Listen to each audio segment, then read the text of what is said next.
Hi, you're listening to the Reinvention podcast. I'm Aaron Anderson, and I'm here with my friend Matthew Dubroff, who is also an actor, director, writer, teacher, all sorts of things. But mostly I want to talk to him because he has one of the more unusual theater jobs in the world. Matthew, how are you doing, man? Aaron, I'm doing great. Thank you so much for having me here. It's very nice to see you. What a treat. So what I wanted to talk to you about is that, so you're a professor of theater. At Hampton-Sydney College. At Hampton-Sydney College, but you're also a performer with an international No theater troupe. Right. And if people don't know what No is a Japanese theater form. It's a traditional Japanese theater form. Yeah. I'm with a troupe now for over 20 years. I think it's called Theater Nogaku. Theater Nogaku. Yeah. And No theater, N-O-H. Well, it's spelled in Japanese, but you can spell it however you want. You can go N-O with a line over it. All right. But it's not just, like it's medieval. It's 650 years old. That's what I mean. That's old. Yeah. It's, it's got 200 years on Shakespeare. 200 or 300 years on Shakespeare. So it's that old. It's like Chaucer time. And this was a court theater. No, not originally. It was a popular theater form, and then it got the shogun, who's the military leader, was looking for a culture to appropriate as their form. And they heard this style of theater was pretty cool. The founder was Kanami, and then his son Zeami were sort of the co-founders of it. And they got a chance to perform in front of the shogun. It's like going to perform in the Generalissimo. Is like, right. And he thought, wow, that's cool. I like it. So it became the shogun and ultimately the samurai's theater form. And the samurai loved it. This is the form of theater that the samurai would have watched. Yeah. In fact, couple hundred years into it, when you get into 1600s and forward Japan, it was very much so the court theater, and you were required. Like if you were in government and in the court, you had to see performances. It was like, oh, here comes the shogun. We have to put on a show for him, and that's what you did. Anyone who's listening to this who has never seen No, which I'm guessing is probably, most people, you and you. So I see. I'm trying to get a picture of what No theater looks like for the people who haven't seen it. Okay, so No theater is typically performed on it's a raised pavilion. It's about 3 feet off the ground, and it's got 4 pillars and a covered roof. Okay. And it's got a back panel with a huge pine tree painted on the back panel. And there's also a bridgeway that connects the dressing room to the actual stage. And there's performance that happen. The whole thing takes place on the main stage and on the bridgeway. Okay. And there are about 15 people on stage generally. 8 of those people are in a chorus, so it's actually a chorus theater form that still exists because we're not used. Ancient Greek theater had the chorus, but we haven't really sustained it so much. And there's a band visual on the stage, 2 or 3 drummers and a flute player who are very much front. They're facing front. You're like looking at them. Okay. They're not hidden in a pit like we would have with an orchestra. Then you have at least 2 performers. One is the main actor, who's the masked actor. His name, like protagonist, is the shitei. And then his counterpart is the waki. Okay. And the waki is not masked, and they interact with the shitei, but the shitei really controls the whole performance. And they're doing most of the movement and acting and singing and dancing and all that stuff. Yeah. And there's a couple things about No that I want to get out there because it's a really interesting form. Yeah. So I love it. So they don't rehearse like the whole play they rehearse in pieces and it comes together. Okay. So this is good stuff. Right. Okay. So let's say you and we're putting on Hamlet. Okay. Not Hamilton, Hamlet. Right. And you're going to be Claudius, I'll be Polonius, and we get everybody, we get the whole cast together, and everybody's like, okay, we're going to do this. We'd say we're going to perform. It's December. We're going to perform in March 29th. Okay. We would all say, okay, see you then, and then we would never rehearse with each other. You'd practice your lines, I'd practice my lines. Everybody would figure things out on their own. The day before the performance, we might meet for an hour to just chat through and say, oh, here's the sword fight. Let's do it over here or whatever. But it's all pretty clearly established. And then on the day of performance, we'd all come together, do the show one time only, and that's it. Really? Yeah. That's crazy. I don't want to geek out too much. There are crazier levels of it than that. This is what has developed with contemporary Japanese performance. Okay. These people are all professionals. They've trained for years and years and years, typically from like their early teens, if not before, but with a fairly intensive apprenticeship that when they're a professional, they know what they're doing. And there's a set collection of plays that most people have fairly well memorized. Okay. Or they need to work, if they're going to perform it, they need to work it up so that they can then come together and do the one day only thing. That's pretty cool. What it gives to Japanese performance is people are, we talk about presence. People are present. Right. Because even the actors have never seen this before. They've seen the play. They've all seen this moment. No, it's you're there. There's a Japanese phrase that I'm forgetting. It's like ichiji, ichie, something like that. It's the one, here we are. This is going to happen this one time.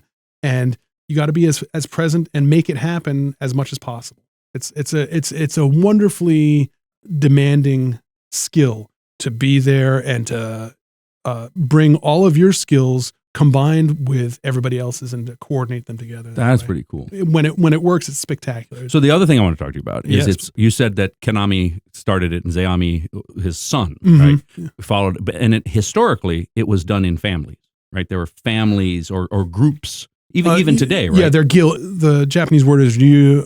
It's school or guild. So there are different styles. I'm not a big baseball person, but if what is it, American League, National League, somebody who'd never seen baseball before, it would take them a while to figure out the difference between the two. Right. Same sort of thing with these various guilds. I mentioned the shite and I mentioned the waki. There are 5 shite guilds. Okay. With variations, but a lot of similarities as well. And then there are 2 or 3 waki guilds. Now, of those 5, do they all go back in time 600 years? The one that I'm Kita Ryu, the Kita school. Go Kita. Oh. Do you have like shirts? That's the first time. That's ever.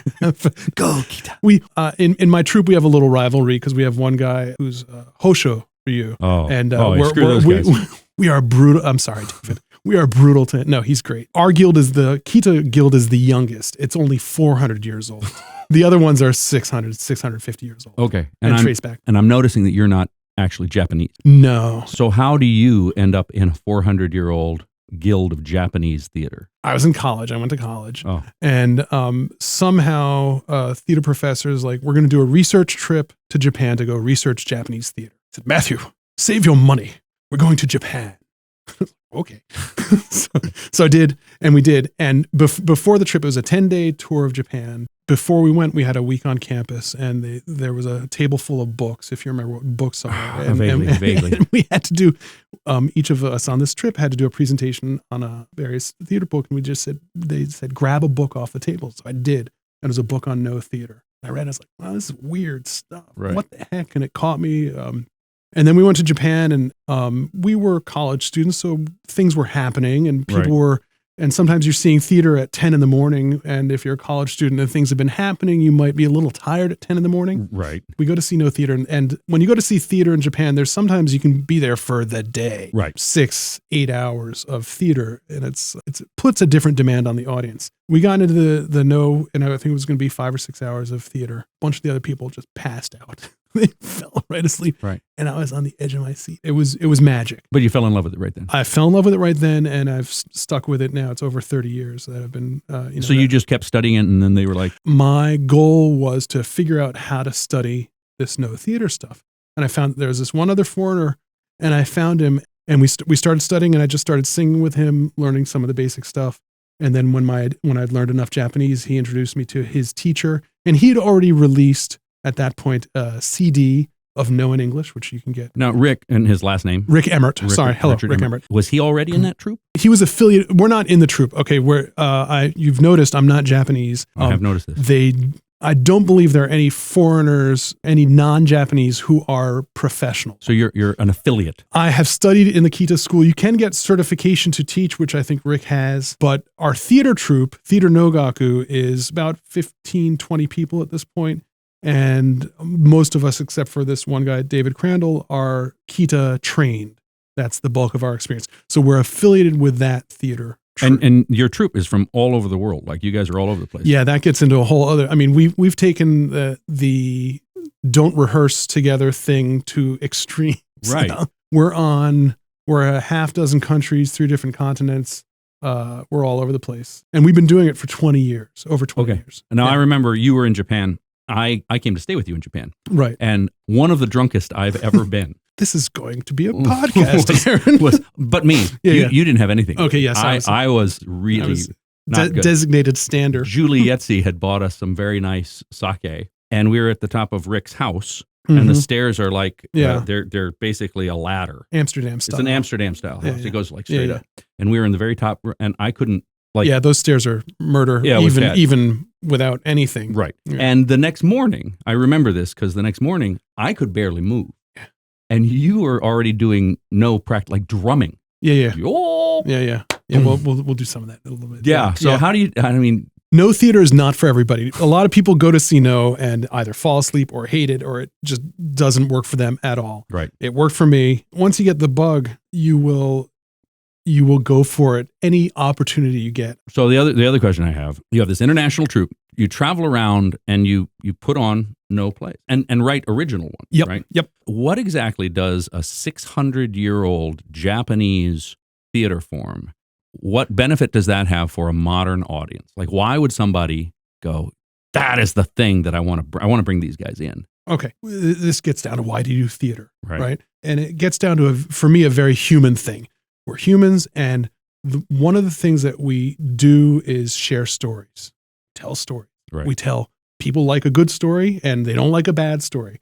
And when No tells a story and tells it well, it's golden. It's really magic. And that is something that's, yes, obviously No is from Japan, and they've told traditional Japanese stories for hundreds and hundreds of years, but the form itself is a wonderful storytelling mode that is exciting for people. Now, it's exciting in my weird way that it's exciting, which is we're about the same age and probably grew up with this thing called a TV. Right. I grew up in front of the TV, get home from school, TV's on. And then there were these things that were called commercials. Right.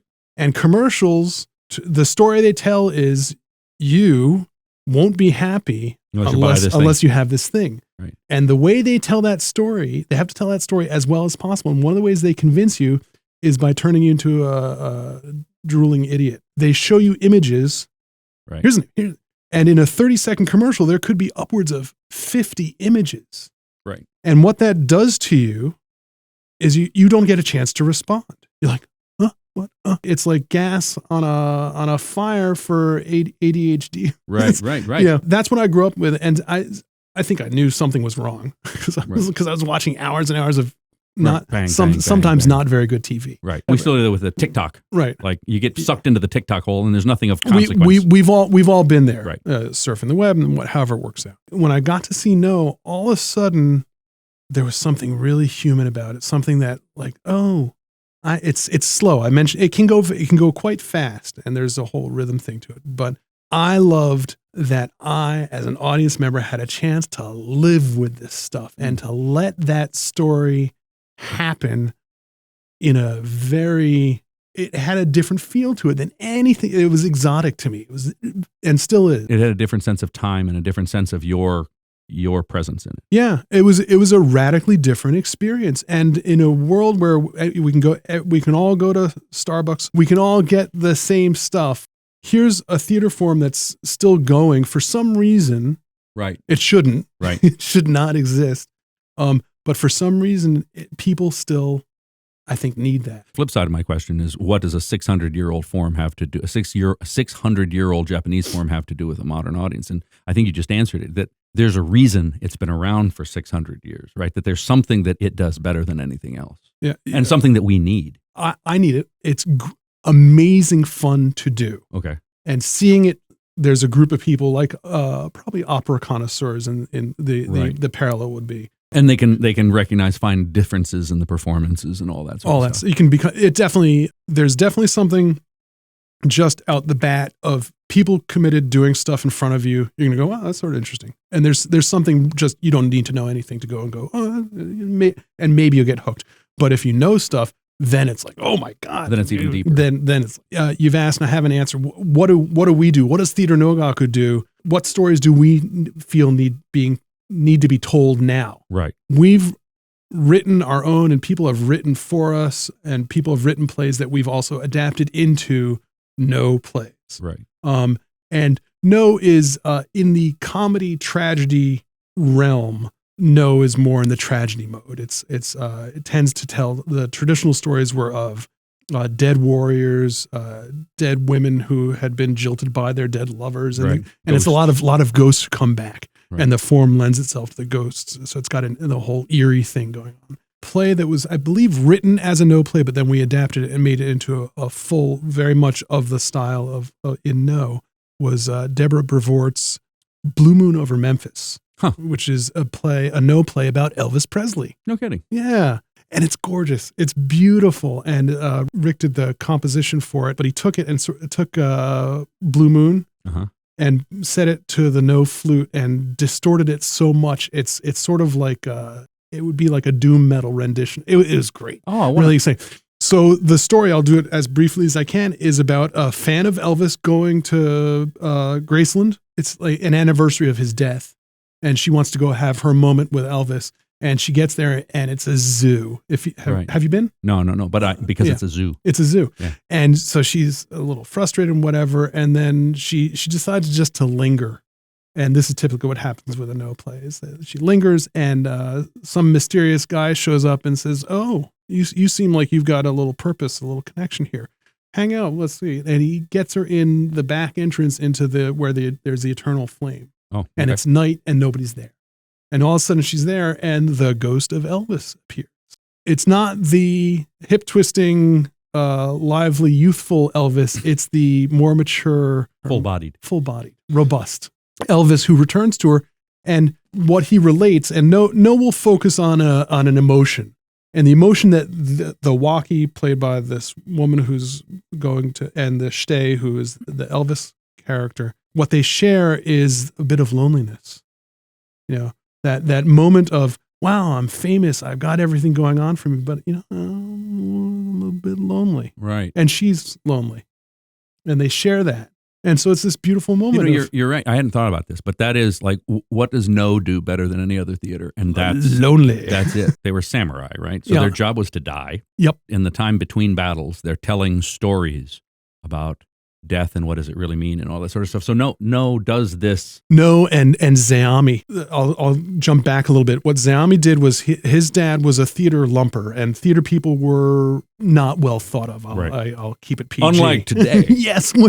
And the fact that the Shogun picked them up was a rags to riches enough, but the Shogun also befriended Zeami, and the Shogun was like 16. There's a whole weird thing going on there. And had to go to school with the best of the best, and he was lonely. He's like, oh, I'll bring this guy along with me. So Zeami, who's like the son of the bottom of society, gets brought into the top of society, and Zeami gets a top flight education. And people are like, wow, this little kid's smart. Shogun's okay, but this little kid's smart, and like has the best poetry teachers and history and language and whatever. And so Zeami takes his dad's theater and really puts it into the cauldron and comes out with this magic stuff. And one of the specialties that Zeami achieved were his collection of plays that are what are known as the warrior plays in the different genres. And the warrior plays are typically about samurai who have died in battle, and they come back and they share their regrets, or they share their glories, or they share their whatever it is. And there's again that magic of exactly what No does beautifully well. Is that moment of, sadness and longing and all that stuff, and waste and what really matters. Yeah. So No does that better than anything else. And that's a thing that we all need. Just really quick, can I just talk about the economics of this? Like how can you economically get these people from all over the world to fly to a place and do a thing for one day or whatever it is, and then go back home? For Theater Nogaku, it's different than for the professionals in Japan. There are about 1,000 professionals in Japan, and they do along with typically at least a monthly performance. They're teaching a lot. Teaching supports a lot of what they do. And people used to take lessons in No, either in the drums or the flute or the singing or dancing, like maybe in the 50s in the United States, everybody would play piano, have piano lessons. So it was like that. So it definitely was supported that way in more modern times. And so there's still a lot of teaching and performing. And ideally, you get commissioned. Like some company will be Okay. like, we're going to have a big opening of I've seen a new mall is opening up. Let's put on a collection of no plays. Okay. Our theater troupe, we hear some of the parallels to what's happening in what happens in a traditional Japanese play. We're going to do a play. It might take us 3 years or 4 years. Blue Moon over Memphis took 3 years or so because we'd get together for 1 week a year. Wow. To rehearse what is a piece of musical theater. Right. And nobody's quit the day job. Let's put it that way. Right. So it's people who are in the professional world, people who are in academia, people who are professional performers and scholars, and everybody. Right. Everybody has been able to, over the years, carve out a week here, a weekend there.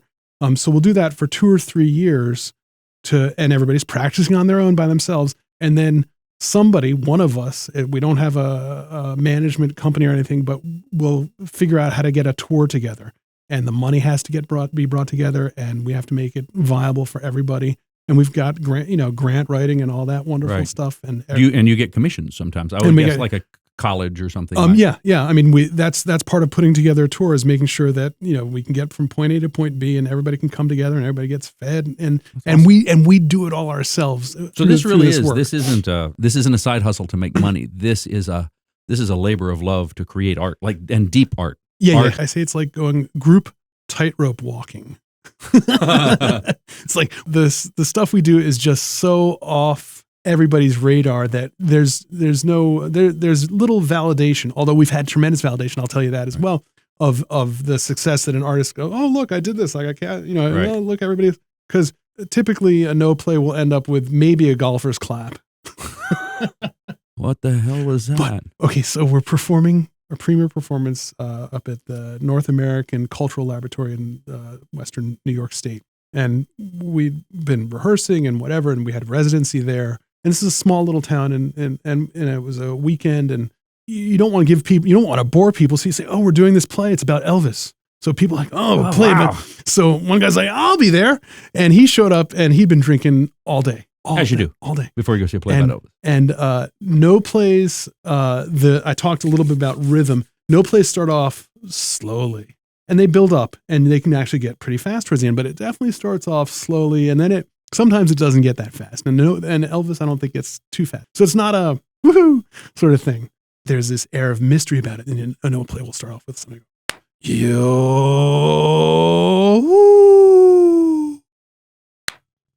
oh, stuff like, and then yo, oh, for minutes, and it's setting the mood. You got if you're gonna feel some loneliness, you gotta set, and people were like, what?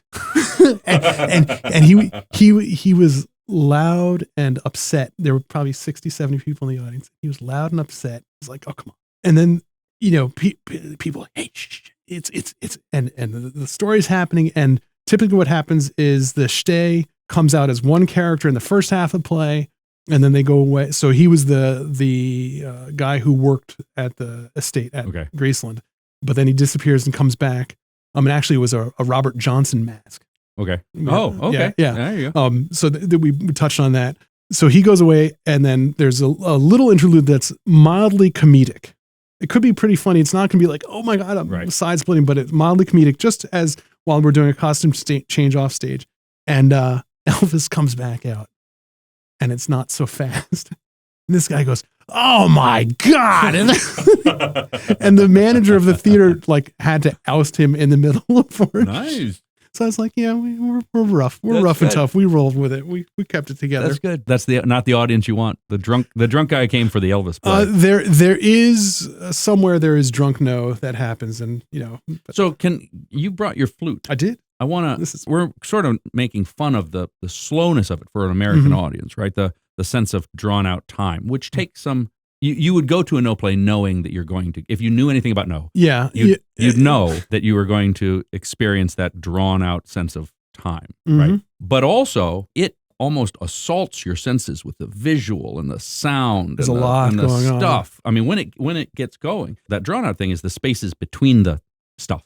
Right. The stuff is intense. It's loud and bright and all that. No, sort of stuff. there's some of the pieces where there's not any movement, but it's so intense. They've measured the heartbeat of the actors, and they're like they're not moving, but they're like. It's so, we did a Iaido. Right? Yeah, sure. Sure. We draw the sword and you strike immediately. Mhm. But the action of drawing the sword is so fast, right. that it's the moment before, because historically it was the tension of, am I going to have to kill this guy? Is he going to kill me? It says, and there's a guy on this side and a guy on that side, and they're just watching. It's like the old westerns when they're watching each other. That's that tension, right? It's not the tension of action; it's the tension of potential action. Yep. Right. Yeah. But when this stuff goes off, it's amazing. Yeah. So you have this flute. Can we hear some of this? Okay, I will play it. And just for a second, this is a typical flute. Looks like a recorder, but the no flute has a weird thing because it should be a hollow tube with holes that you blow in this one, put your fingers over that one. But the no flute has in here an inner tube. There's an extra thing. So this is not a straight tube. There's a divot in it or something. So it's not a reed. It's not a reed. One story is that somebody was going to perform at a play and they dropped their flute and it cracked. Like, well, how do you stick two pipes back together? And they cram them together and put a little tube in the middle. And they played it and it had this. It's not normal sounding, and they're like, "Oh, that's cool. Let's keep it." So that's the story. I haven't done the research. No. Who knows? So slow atmospheric stuff. Most plays start off with.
It goes on from there. That's great. And that's before the play starts, empty stage, and it's sort of the band tuning up, and the drummers will be drumming at the same time. Right. And it's just sparse.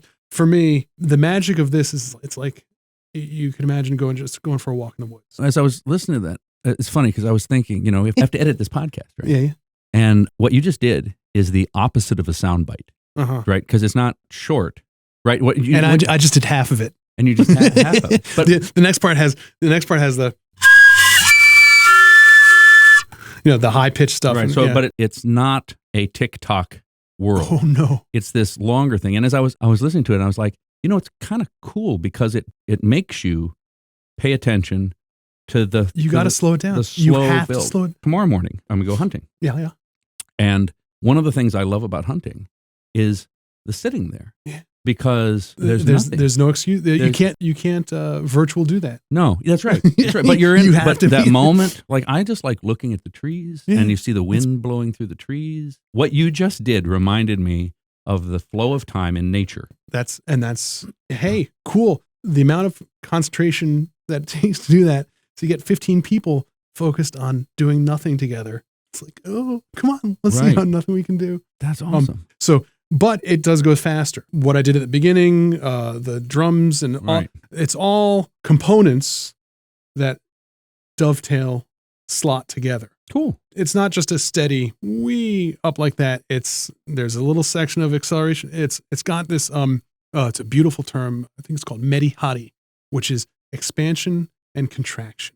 Expansion and contraction, which again, it's like breath. It's like breath. Yeah. It's like Frank Lloyd Wright. He'd have a hallway that opens out into a living room. Yeah. And it goes back down to, it's just, and that is life. It's breath, it's life. So, and as you sit in this play, you can sense this time flowing, but then also over the course of the entire play, you can look back and see how much time has gone. That's pretty cool. Yeah, it's good stuff. Let's talk about, like, somebody wanted to get in touch with you about Theater no Gaku. How would they do this? So we have a website, theaternogaku.org, I believe, and there's actually some really nice images, a lot of nice resources. And like I'm doing here, a mission of the company is to share this stuff as much as possible. And for doing this very bizarre stuff, we've been insanely successful. Right. We have performed all over the United States. We have performed in London at the South Bank Center. We've performed at Trinity University in Dublin at the Sam Beckett Theater. We've performed in Paris at the Japan Center there. We have performed in Beijing. Have you seen the big dome? No. It's such a magnificent space that there are YouTube videos about this theater. It's a huge egg. I think it's near Tiananmen Square. So we performed there, and the thing that none of us ever dreamed of doing. Whatever think that we could do, we performed on the national stage in Tokyo. Wow, that's great. So as a bunch of foreigners. Exactly. So it's weird to not have had a dream.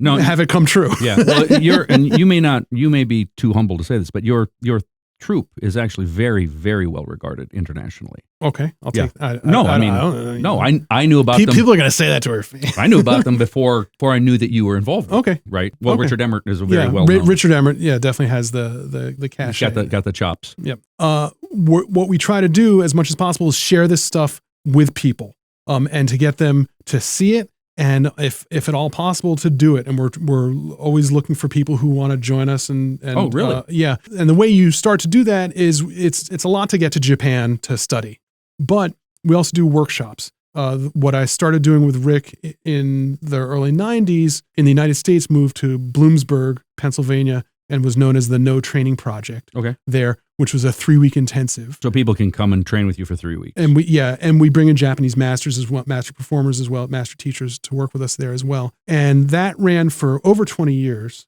Last year, for the first time, I brought the No Training Project, the 3-week program, to Hampden-Sydney College. Right. So if you're interested, if you're really interested, if you're like, oh, I would like to have a very bizarre 3 weeks doing stuff that nobody else in the world will know what's going on, this is your chance to do it. And I'm doing it again this year, and I hope to do it for the next 20 years. So a lot of times at the end of this podcast, I'll ask, what's the one thing that you wish you could go back and tell your older self? But I want to ask you something different. Yeah. What is it that the people listening to you, what's the most important thing that they should know about or about doing it, seeing it, learning about it?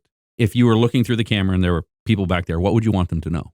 If you give yourself the chance to see this or do it and leave yourself open to the experience, you will not regret it. It's soul nourishing. And we don't necessarily have enough stuff out there that is that. Going back to Zayami, I think he did a major religious overlay of the healing power. I'm not quite there. Give me 20, 30 years. No, but it is the antidote of this world of you're always... I just traveled. And when you go travel, you take your phone, you put it away, and you see things new for the first time. Yeah. It's a different experience, and it's a wonderful experience. So do it, see it.